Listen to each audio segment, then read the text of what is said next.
my conversation in the morning with the people I buy fish from is, what do you have that I want?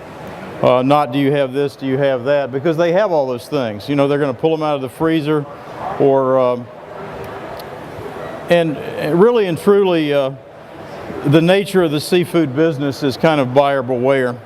I've been dealing with a lot of these people ever since we opened, and some of them before that at other restaurants. I had one guy that worked for me as a cook, who's now the manager for Inland Seafood, and I told him at one point he was getting better at lying. I couldn't tell immediately when he was lying anymore. I was in the meat business for about 10 years before the, you know, and meat salespeople are not really known for being Sunday school teachers, but they're fish purveyors for, I heard a long time ago that they're so crooked that they have to be screwed in the ground when they die. And that may not be the case, but it's such a moving target.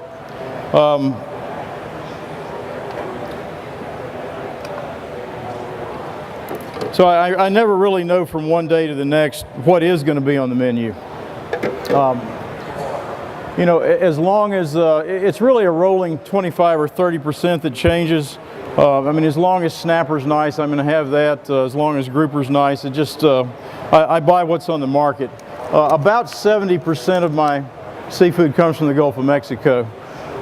If you look at the menu, I mean, obviously the scallops don't, the salmon doesn't, a few of the exotic things don't, but for the vast majority of our menu offerings, the fin fish are from right here in the Gulf. A lot of people don't know, for example, that Louisiana is the #2 tuna processor in the United States after Hawaii. And that's the tuna docks are down in Dulac, which is a couple hours south of here. Some of it comes in at Venice. And they're long line boats. If anybody ever saw that movie Perfect Storm, that's the type of machinery that they harvest the fish with. And the bycatch on that is swordfish, escalar, and mahi, as well as several varieties of tuna. What I have right now is, I think the recipe says black drum. I didn't have that much black drum in the restaurant this morning. What this is sheep's head. Sheep's head is the #1 or 2 biggest selling fish on the wholesale level in New Orleans. You very seldom see it listed on a menu as sheep's head. Commander's does it, I do it. I'm not real sure who else does it. It's a great fish as long as you don't have to clean it. It's a little bit hard to start to fillet. And it's not real attractive. It's sort of an ugly fish with an ugly name. But it's very versatile. You can grill it, you can blacken it, you can saute it. What I'm going to do today is a very simple, quick little recipe. I've got some spinach, I've got some oysters, which right now are not Louisiana oysters, they're Texas oysters, but they're still quite good. I'm getting them from P&J. Some shiitake mushrooms and some tasso. And I'm just going to saute this together very quickly. And then we're going to make a little butter sauce out of the oysters.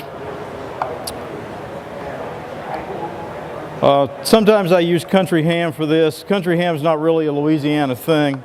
I have to ship it in for a few recipes, but since this is a local product,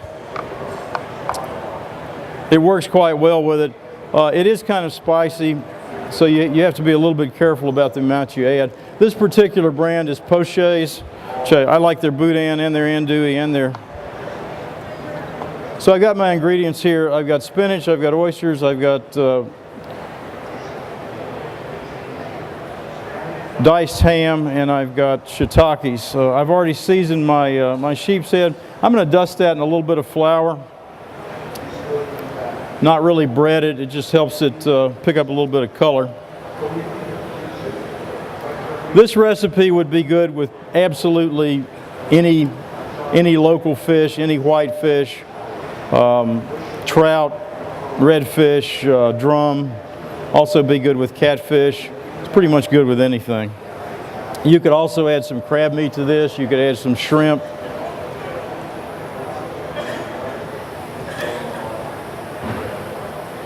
And what I tell people with seafood recipes is just like I asked the guy, you know, what do you have that I want in the morning? Instead of looking at a recipe for fish, and then going to the market and saying, I must have halibut. Take a look in the case. And most of you aren't going to, pull your rubber gloves out and say, pass me that whole fish so I can look at the gills and the eyes and smell it and everything. I'm not even sure if they would let you do that. And what I tell people to do with the seafood markets, there are good fish to be found in the markets. You just have to look around for them. I kind of equate that to a mechanic. I do not know how to work on cars. I don't know how to do anything. I can change the oil, that's about it. I have to trust the mechanic, that's telling me something's wrong, that it's actually wrong. And developing a relationship with your fishmonger sort of like that is a good thing to do. And do that by being a savvy consumer. If you like something, tell him that he did a good job last time. If you don't like something, tell him that too. And kind of show that you're a picky buyer. And then say, what's the best thing you have today? Now, whatever came in the market that day doesn't necessarily mean that it could be a long way. The boats stay out for a long time. It can be ruined on the boat. It can be ruined at the dock. It can be ruined with a wholesaler. There are a lot of steps that it has to go through in order for it to get to your case. So the local fish are generally your best bet. They've had a shorter trip. And in a lot of cases, the frozen at sea stuff is your best bet. But anyway, this is a local fish. I've preheated my pans. We'll see how hot they are. I'm going to start that's pretty darn hot. I'm going to move this off the fire then. I like a combination of oil and butter. The oil is going to raise the smoke point of the butter a little bit. I'm going to cool that off a little bit.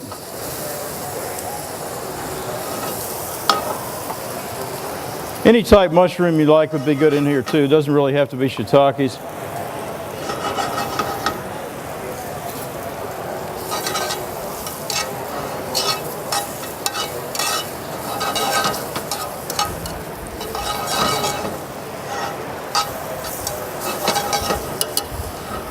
I want to cool that off a little bit.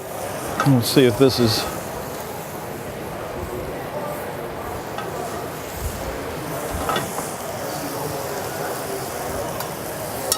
Mushrooms don't have to cook that long. Oysters really don't have to cook that long either.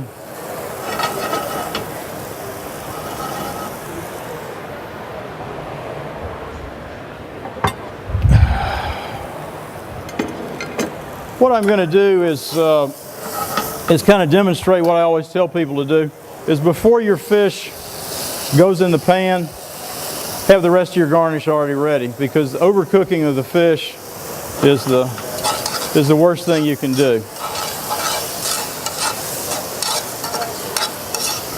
So the carryover heat of that cast iron pan is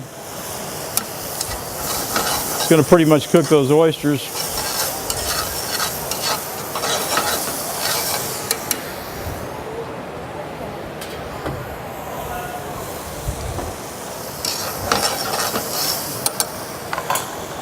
And I'm even going to put the spinach in there and let it start cooking down a little bit. And that's all before I even put the fish in the pan, because I want to be able to plate this just as soon as it's done. I got a trick pan there.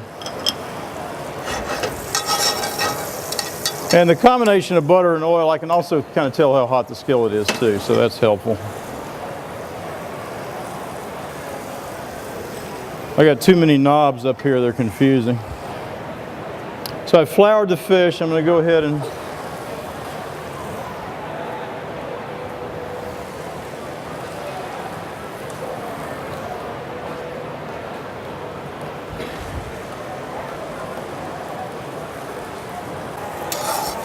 so I'm just kind of letting the spinach melt down into that. I'm going to make a quick little butter sauce here. And if you remember, nothing of this demo at all as far as a technique goes. This is kind of a good one to remember. I've got one stick of butter right here, which is a 1/4 pound of butter. And then the ratio I'm going to use to make the sauce is 2 ounces of liquid to 1 stick of butter. And in this case, the liquid is going to be oysters because they're about 95% liquid anyway. I'm going to heat up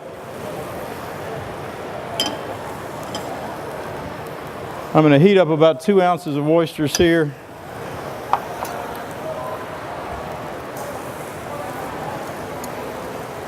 Stray spinach. And when the edges start to curl, I'm going to add my cold cut up butter to that, and then I'm going to blend it with my little mixing wand here.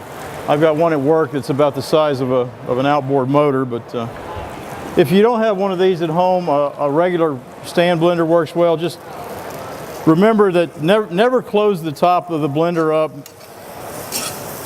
when you're blending a hot liquid, or it will go amazingly high. It will go all over your kitchen.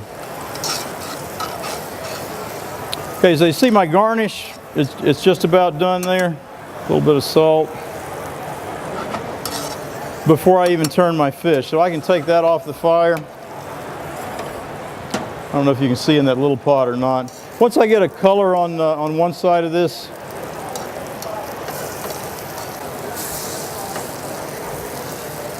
and it's a little bit like a pancake. The first side of a pancake always takes longer than the second side. So once you get the color on one side, you're about 2 minutes out.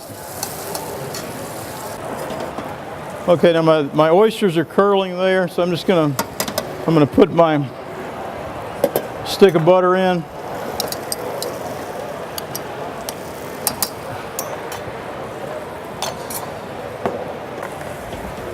Leave it on the heat for just a minute, and then I'm just going to start blending it. And this process emulsifies the butter.